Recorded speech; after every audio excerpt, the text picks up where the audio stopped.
أرسلنا نوحا إلى قومه أن أنذر قومك من قبل أن يأتيهم عذاب أليم قال يا قوم إني لكم نذير مبين أن اعبدوا الله واتقوه وأطيعون يغفر لكم من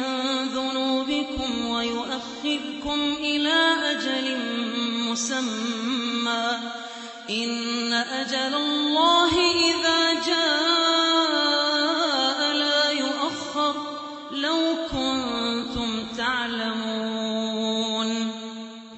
قال رب إني دعوت قومي ليلا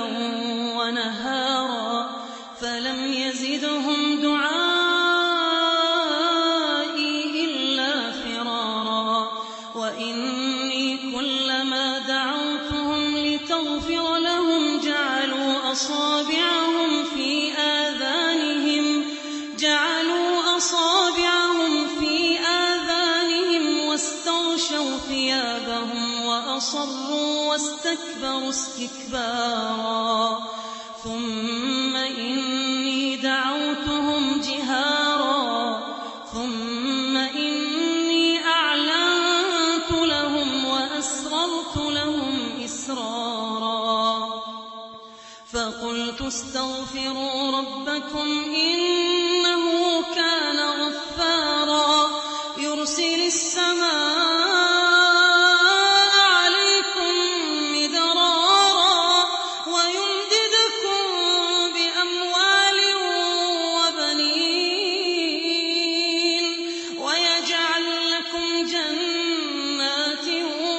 ويجعل لكم أنهارا ما لكم لا ترجون لله وقارا وقد خلقكم أطوارا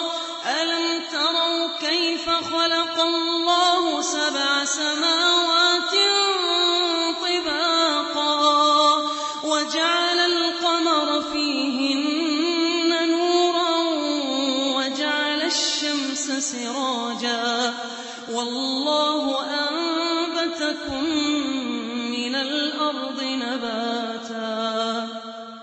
ثم يعيدكم فيها ويخرجكم إخراجا والله جعل لكم الأرض بساطا لتسلكوا منها سبلا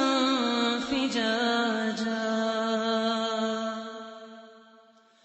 قال نوح رب إنهم عصوني واتبعوا من لم يزده ماله وولده إلا خسارا ومكروا مكرا كبارا وقالوا لا تذرن آلهتكم ولا تذرن ودا ولا سواعا ولا يغوث ويعوق ونسرا وقد أضلوا كثيرا ولا تزد الظالمين إلا ضلالا مما خطيئاتهم أغرقوا فأدخلوا نارا فلم يجدوا لهم من دون الله أنصارا مما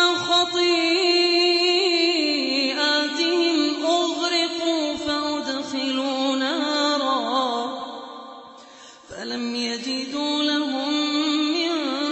دون الله أنصارا وقال نوح رب لا تذر على الأرض من الكافرين ديارا إنك إن تذرهم يضلوا عبادك ولا يلدوا إلا فاجرا